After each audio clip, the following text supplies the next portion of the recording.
各位观众，你们好，我是新加坡小记者网的戴老师，我现在站在卡内基梅隆大学的操场上，为您做现场报道。卡内基梅隆大学简称 CMU， 它坐落在美国的匹兹堡市，无人驾驶技术的发源地。眼前这5辆汽车代表着自动驾驶汽车的进程，当中有4辆是自动开到操场上的，但是圆脑袋的这个小家伙却是用叉车运来的，它可是世界上第一台自动驾驶车。这是它诞生时候，是在35年前。另外几辆车，一辆比一辆先进了，它们采用了旋转雷达、GPS 和惯性导航系统等等。曾经获得美国无人驾驶与越野车大赛200万美元头奖的，就是 CMU 团队队长惠特克。研发团队和校董以及投资人也来到了现场。据说美国无人驾驶车大赛主要是 CMU 和斯坦福的争夺，而著名的斯坦福队长特隆之前也是 CMU 的老师，他是惠特克的前同事。They are a self-driving car. And what's special in your Well, school? they drive themselves. Do you design? Yes. Okay. All right. They've won a lot of money and awards also. 10 years ago, this one won the DARPA Urban Challenge. Came in about 20 minutes ahead of all of the other cars. Only this university have this one? Yes, that's right. These are like That LiDAR and sonar systems that help them navigate. 我在现场采访了一位项目经理，他说，目前除了美国、中国和新加坡的无人驾驶技术也很棒，未来世界谁掌握这一技术？ They're technology miracles. There's a lot of people that have blood, sweat, and tears that built these things. Well, cars are going to, at least from my perspective, cars are going to have different levels of automation depending on what it is. I believe you're going to be able to jump in one of these in urban areas and let it drive itself for you.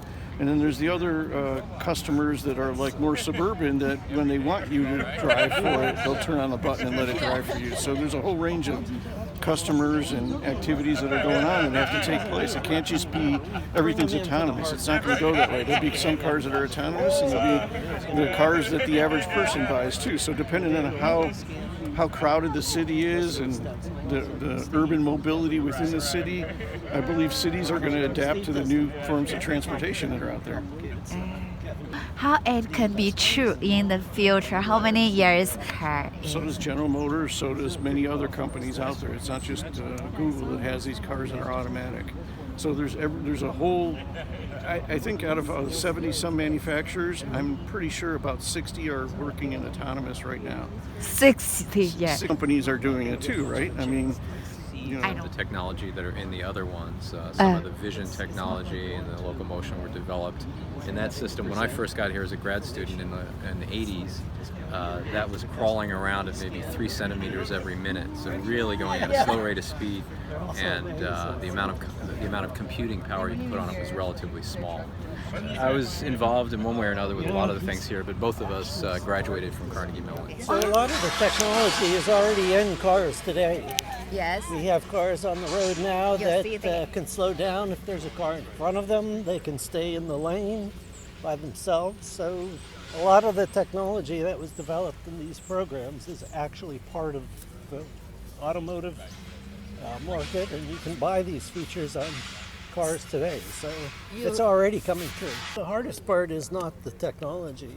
The hardest part is society. So it's the amount of legal rules on the road. It's, if an accident happened, who's responsible?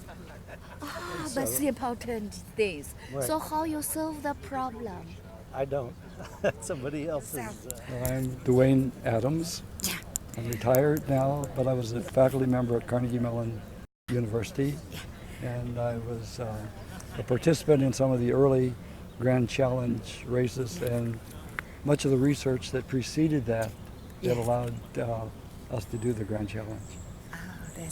Well, right now I'm retired I live in Virginia, and I just came up for the event. Oh, I'm so lucky to I meet you just came up here for this. Yeah. Can't What do you predict. work? We can't predict what will happen, but we expect that there will be widespread use of automation to help drivers, and maybe in some cases to replace drivers. And hopefully it leads to safer vehicles.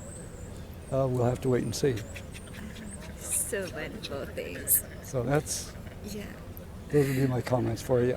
Yeah. How many grandchildren? 3. 3. One of them just graduated from MIT. Yeah, so good. One of them's at Emerson, and one's a little 2-year-old. 2 children, what you would like to talk Get to them? educated. Get educated. But they all play games, all computer, handphone, That's- so how you think That's not education necessarily. Education is going to schools, learning math, learning science, working on projects, real projects. project? And that will eventually prepare them to go into industry, Yes. start their companies, or go to a university. Doing everybody. 1, 2, 3, smile.